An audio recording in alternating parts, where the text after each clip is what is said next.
আমি আমার মেয়েটাকে নিয়ে গেছিলাম, মাত্র 5 বছর বয়স ছিল। যখন প্রথম সফরে বাড়ি আসি, বাড়ি আসছে বোরকা পরে স্টেশনে নেমেছি বর্ধমানে। আমি আছে, আমার স্ত্রী আছে, আর আমার বেটি আছে। আমার বড় ভাই খালি তাকায় আর এদিক সেদিক করে, এই মেয়েটা আবার কে, এই মেয়েটা ওইটাই যে আমার ছোট মাহফুজা, এটা চিনতে পারছে, বুঝতে পারছে না, ভাবছে, আর জিজ্ঞাসা করতেও পারছে না যে ভাই আবার একটা বিয়েটাই করে নিয়ে এলো নাকি, তো ভাবছে এই মেয়েটা আবার কে, এই মেয়েটা আবার কে। যাই হোক, তারপরে জিজ্ঞাসা করছে, আমার স্ত্রীকে জিজ্ঞাসা করে বলছে যে এ খেতে বুঝে তো মাহফুজা, বুঝতে পারছে না। মানে এমন শরীর স্বাস্থ্য হয়ে গেছে কয়েক বছরের মধ্যে। মা এসে 18 বছরের যুবতী ছিলেন, বলে এই 18 বছরের যুবতী যে জানতো এই 18 বছর থেকে নিয়ে আমার মরণ পর্যন্ত কাউকে বিয়ে করাও জায়েজ নয়, এই অবস্থাতেই আমাকে আমার যৌবনকাল অতিবাহিত করতে হবে। এই মায়েদের সাথে কোনোদিন কোনো সাহাবীরা দেখা করেননি, কোনো সাহাবী না, বরং প্রয়োজন হয়েছে তো বাড়ির বাইরে থেকে জিজ্ঞাসা করে নিয়েছেন, যখন কোনো বিষয় মাসলা বুঝতে পারতেন না। সাহাবীদের মধ্যে ইখতিলাফ হয়ে যেত, না না এটা মনে হয় এইরকম। কোন সাহাবী বলতেন না না এটা আল্লাহ নবী মনে এই বলেছেন, যে না দেখো ঝগড়া করার দরকার নাই, চলো মা আয়েশা এখনো আছেন, মা আয়েশার কাছে জিজ্ঞাসা। কত বড় পণ্ডিত ছিলেন।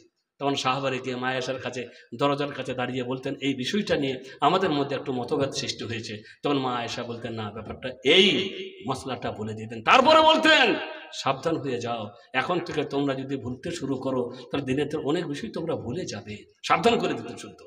বলার উদ্দেশ্য হচ্ছে যে এই সমস্ত মহিলারা পর্দা বজায় রেখেছিলেন, দ্বীনের বিধিবিধান যা আল্লাহ বলেছেন সেগুলি মেনে চলেছিলেন, তাই তারা জান্নাতি এবং আল্লাহ রাব্বুল আলামিন তাদেরকে বিশেষ মান দান করেছেন। নবী বললেন, এই সমস্ত মহিলা যারা জাহান্নামী হবে তারা হবে এমন মহিলা যারা কাপড় পরা সত্ত্বেও উলঙ্গ হবে, টাইফেট কাপড় পরবে, এমন ব্লাউজ পরবে, এমন এমন কিছু পরবে যে তাদের বক্ষটা একবারে উন্মুক্ত হবে, পরিষ্কার বুঝতে পারা যাবে, তাদের বুকটা পরিষ্কার একেবারে ঝলঝলে ভাবে মানুষ বুঝতে পারবে। এই ধরনের মহিলারা কখনোই জান্নাতে যাবে, লা ইয়াদখুলনা জান্নাতা, এরা কখনোই জান্নাতে যাবে না। ওয়ালা ইয়াজিদনা রিহাহা, এবং জান্নাতের সুগন্ধিও পাবে না। জান্নাতের যাওয়া তো দূরের কথা, জান্নাতের সুগন্ধিও পাবে না। ওয়া ইন্না রিহাহা লাতুজাদু মিন মাসিরাতি কাদা কাদা, অথচ জান্নাতের সুগন্ধি অনেক অনেক দূরত্ব থেকে পাওয়া যাবে, কিন্তু এরা পাবে না। সাবধান হয়ে যান মায়েরা, পর্দা করতে শিখুন। মুসলিমদের যে ঐতিহ্যের যে মুসলিমদের যে সংস্কৃতি, এটা বোঝাতে যে হ্যাঁ আপনাকে দেখে যেন বুঝতে পারা যায় যে আপনি মুসলিম মা, আপনি মুসলিম নারী, বুঝতে পারা যায়। আসলে আমাদের দেশ করে মেয়েরা জানে না যে আমরা অনেক মানে ইসলাম এখন কত আগে পৌঁছে গেছে। শিক্ষিত অনেক মহিলারা আছে যারা অনেক আগে পৌঁছে গেছে, কিন্তু আমাদের পাড়াগ্রামের মেয়েরা এখনো পর্যন্ত কিছুই জানে না। লন্ডনে ডক্টরেট পড়াশোনা করছে, আমেরিকাতে ডক্টরেট পড়াশোনা করছে, এই সমস্ত কত মহিলা আমার গ্রুপে আছে যারা আমাকে প্রশ্ন করে জিজ্ঞাসা করে যে আমরা আর ডাক্তারি পড়তে চাইছি না, ছেড়ে দেবো মনে করছি। ইসলাম শেখার পরে বলে, ইসলাম শেখার পরে, ইসলাম জানার পরে আপনাদের কথাতে, আপনাদের মানে অনেক রকমের অডিও ভিডিও শুনে আমরা বুঝতে পারছি যে আমাদের পড়াশোনা জায়েজ হবে। বলে কেন? বলে কেন অনেক সময় ডাক্তারের কাছে আমাদেরকে মুখটা খুলতে হয়, কারণ অনেক কিছু আমাদেরকে দেখায়, সেই কঙ্কাল দেখায়, অপারেশন কেমন করে করতে হয় ইত্যাদি ব্যাপার আছে। এই সমস্ত জিনিসগুলো দেখার সময় আমাদেরকে বাধ্য হতে হয় মুখটা খুলতে। তখন নিজেকে পাপী মনে হয়, গুনাহগার মনে হয়, অস্বস্তিকর অবস্থা লাগে। তাই মনে করছি পড়াটা ছেড়ে দেবো। যদি আপনি পরামর্শ দেন কি করা যায়, আমি তখন পরামর্শ দিই যে না, পড়া কখনোই ছাড়বে না, কখনোই পড়া ছাড়বে না। কারণ তোমাদের মতন মুসলিম মায়েরা যদি ডাক্তার হয় তাহলে মুসলিম মহিলাদের অনেক অনেক সুবিধা হবে। আজকে একজন মুসলিম মহিলা ডেলিভারির জন্য হসপিটালে গেছে, কে করছে কাজ? ডাক্তার, পুরুষ, মহিলা নাই। যে জিনিসটা একজন মহিলাকে দেখাতে পারে না, সেই জিনিসটা একজন পুরুষকে দেখাতে বাধ্য হতে হচ্ছে নিরুপায়। বলে গুনাহ হবে না, গুনাহ হবে না, কি করবো আমরা, উপায় নেই। অপারেশন করবে কে? পুরুষ ডাক্তার। তবে যদি কোনো জায়গাতে মহিলা ডাক্তারের সুবিধা থাকে তাহলে সেখানে আমরা প্রাধান্য দিব মহিলা ডাক্তারের কাছে যাওয়ার, পুরুষ ডাক্তারের কাছে নয়। আমি ওদেরকে বলি, পরামর্শ দিয়ে না, খবরদার এই চিন্তা মাথা থেকে ফেলে দাও যে আমরা পড়বো না, সাময়িকভাবে ওটা মেনে নাও এবং পড়াশোনা শেষ করে তোমরা যদি ডাক্তার হও তাহলে মুসলিম সমাজের অনেক উপকার হবে। ভাইরা, আমার বলার উদ্দেশ্য হচ্ছে যে আল্লাহ রহমতে এরকম দিনী বোনেরাও আছে, কিন্তু পাড়াগ্রামের মেয়েরা কিন্তু সত্যি এখনো পর্যন্ত অনেক পিছিয়ে আছে।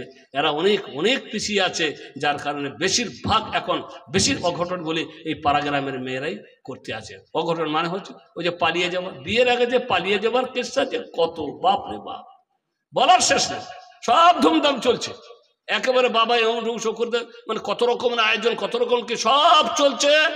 রাতের বেলায় বলছে না মেয়েটা পালিয়ে গেছে। কত পথ চিন্তা করেছে। আসলে কি, আসলে বাবা তো ছেড়ে দিয়েছিল না, সারা সারা রাত কোথায় ফোন করছে খোঁজ রাখেনি, কার সাথে যোগাযোগ করছে খোঁজ রাখেনি, অনেক দেরি করে বাড়ি ফিরছে খোঁজ রাখেনি। এইভাবে চরম স্বাধীনতা দিয়েছিল ভালো বাপ, মানে সব বাপরা কি খুব ভালো বাপ আর কি, মেয়েদেরকে স্বাধীনতা দিয়েছে, যা চাইছে তাই দিয়েছে, দামি দামি মোবাইল দিয়েছে, ভালো বাপ আর কি।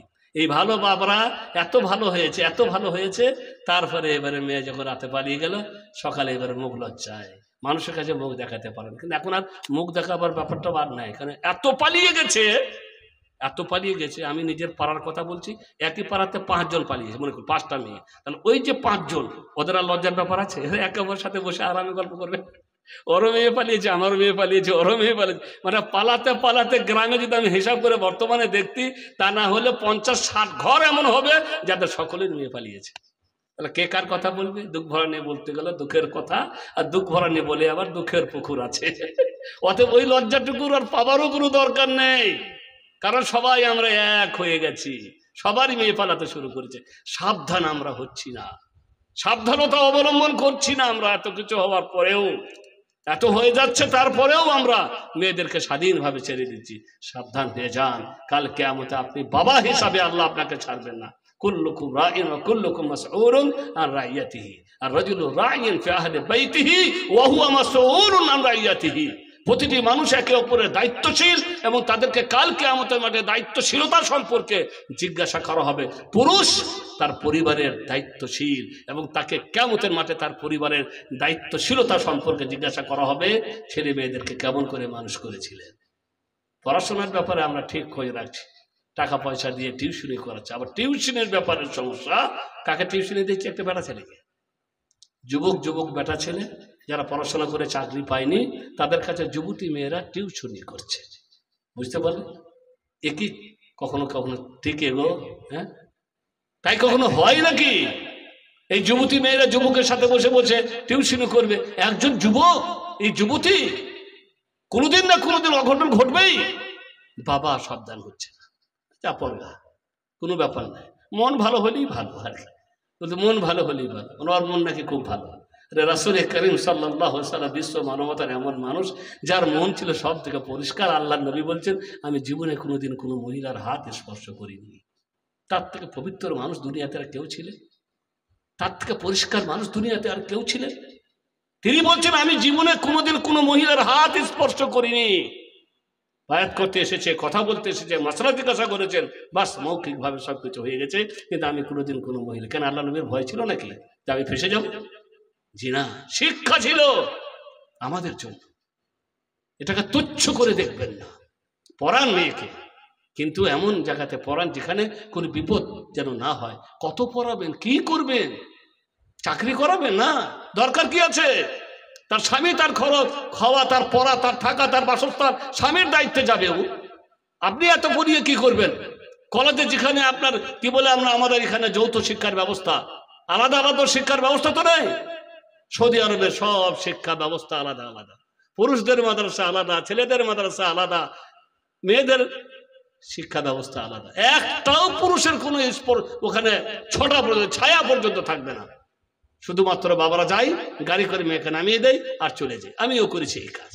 কথা হচ্ছে, এরকম ব্যবস্থা যদি থাকে তাহলে মেয়েকে পড়ান, আর না হয় আলহামদুলিল্লাহ এখন তো অনেক বানাত, মাদ্রাসাতুল বানাত হয়েছে, এই মাদ্রাসাতুল বানাতগুলোতে পড়ান।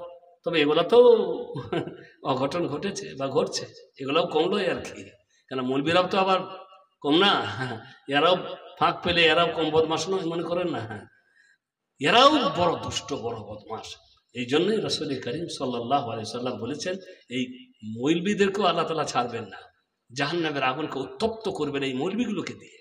যে মৌলবীরা জানা সত্ত্বেও উল্টো পাল্টা কাজ করবে তাদেরকে দিয়ে। মনে করেন না যে ইলি বলা বলি আল্লাহ ছেড়ে দিবেন, তা কখনোই ছাড়বেন না। বলতে চেয়েছিলাম আপনাদেরকে যে আপনারা যুবক, এই যৌবন কালটাকে আল্লাহর ইবাদতে লাগান, আর এই সময় আল্লাহর দিনের জন্য কিছু করুন, মানুষের জন্য কিছু করুন, সমাজের জন্য কিছু করুন। আল্লাহ রাসূল সাল্লাল্লাহু আলাইহি সাল্লাম এই যুবকদের গুরুত্ব দিব যে ইকতারিব খামসান কাবলা খামসিন, হায়াতাকা কাবলা মাউতিক, وصحتك شبابك قبل حرمك وصحتك قبل سقمك وفراغك قبل شغلك وغناك قبل فقرك।